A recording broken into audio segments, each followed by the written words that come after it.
Juliet drives through a barren landscape in a post-apocalyptic world, scavenging for food. Anything that will aid her survival. When she comes across a group of abandoned vehicles, she inspects every nook and cranny and even checks the gas tanks, but she finds nothing useful. After she drives on, watching the sea for a while before stopping at a gas station. She searches the shelves for food with a gun in her hand, but to no avail. When the ceiling begins to shake and the growling of a monster known as the Reaper can be heard from the upper floor, Juliet flees. While driving, she makes contact with her survivor group friend Harry. Juliet informs him that her battery is low and that she will take a shortcut back to their base. She pulls over when she sees an abandoned RV and gets a closer look, only to find a severely injured man. As she threatens him with her gun, she demands to see his wound and inquires about the Reaper, to which the man replies that he has locked it inside the RV. He also mentions that there are food cans in the RV before asking Juliet to end his suffering, but Juliet simply tells him that she must save bullets so he can die by uncovering his wound.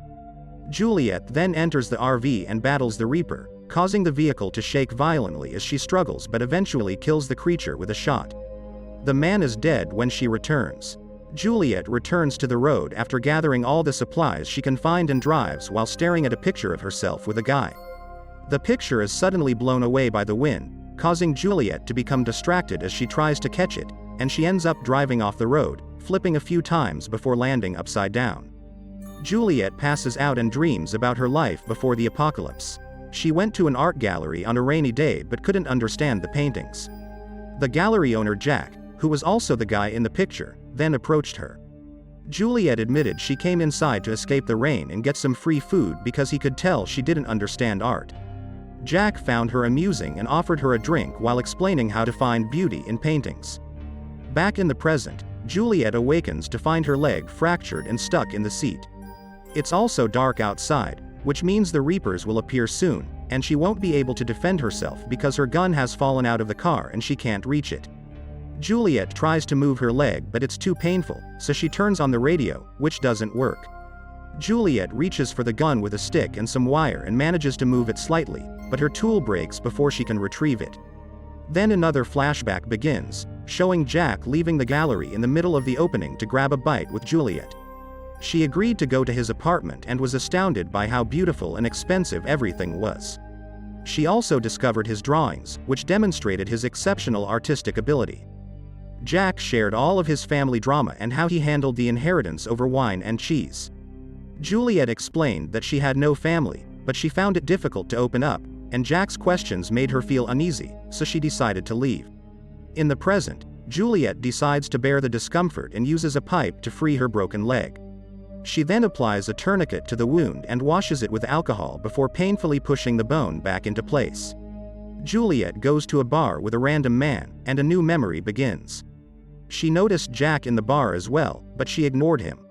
When Juliet left with the guy, Jack followed her and discovered the man offering Juliet something in exchange for something. The guy also tried to kiss Juliet, but she refused angrily. Then Jack continued to follow Juliet on the train until they arrived in a seedy neighborhood. Juliet purchased more substance from a man, confirming her status as a dealer. When Jack appeared, Juliet allowed him to accompany her into the building, where she had to pay another dealer before entering her apartment.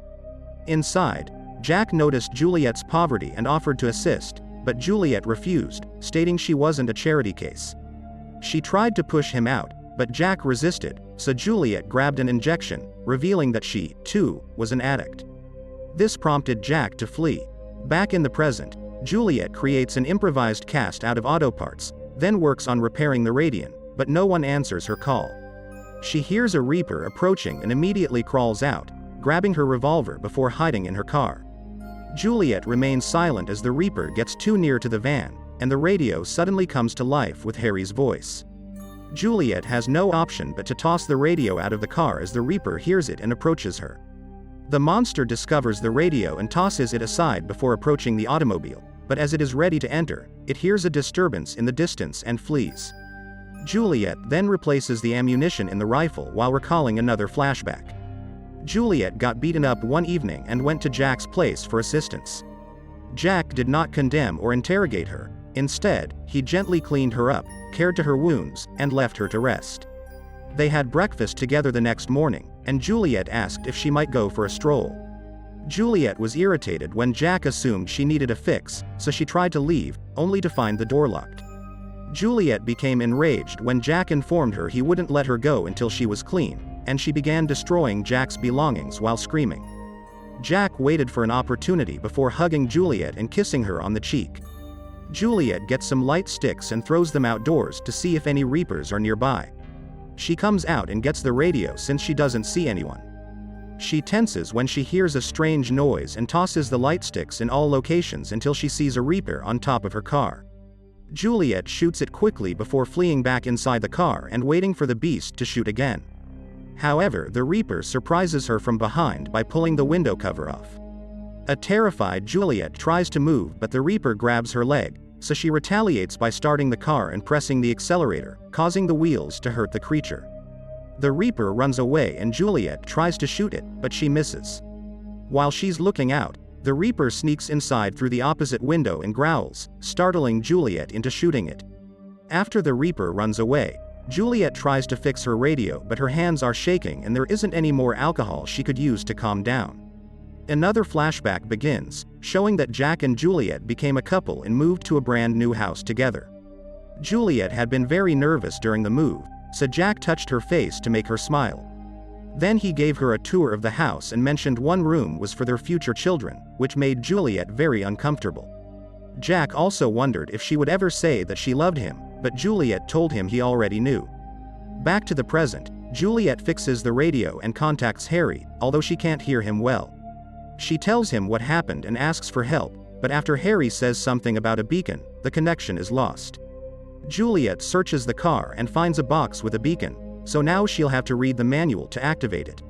As she works, she thinks about the day she discovered she was pregnant. The couple was very happy to see the positive result on the test, but unfortunately 9 months later the baby died during labor and the couple had to go home to an empty nursery. In the present, Juliet manages to make the beacon work. Then she barricades the windows just in time for the creature to come back. After seeing her through the windshield, it moves to the window and tries to push the cover, so Juliet pushes it down with her feet. The Reaper decides to start hitting the car instead, and at that moment Juliet gets a call from Harry, who tells her they'll save her soon and reminds her to use light on Reapers. Juliet knows this, but her flashlight is broken. Suddenly she hears a noise, and turns to discover that the creature has broken the windshield, so now it's coming after her from the front. Thankfully now Juliet can turn on the headlights, and the brightness scares the creature away. Afterward Juliet calls Harry, who has bad news. They will not rescue her until sunrise because it is too dangerous to go out that far at night. This triggers another memory. Since the loss of the baby, things had been tense between Jack and Juliet, and one day she just ran away. Jack managed to find her and an argument ensued, during which Juliet admitted she didn't really want a child and Jack pressured her into it. He blamed Juliet's former addiction for the baby's death and broke up with her. Back to the present, Juliet hears an engine nearby and begins honking the horn to get its attention. 2 men on a bike stop next to the car and one of them comes in saying he'll help, but he turns out to be a cannibal who wants to kill her. As Juliet struggles to stop him from stabbing her, the Reaper comes back and drags the guy out to crush his skull.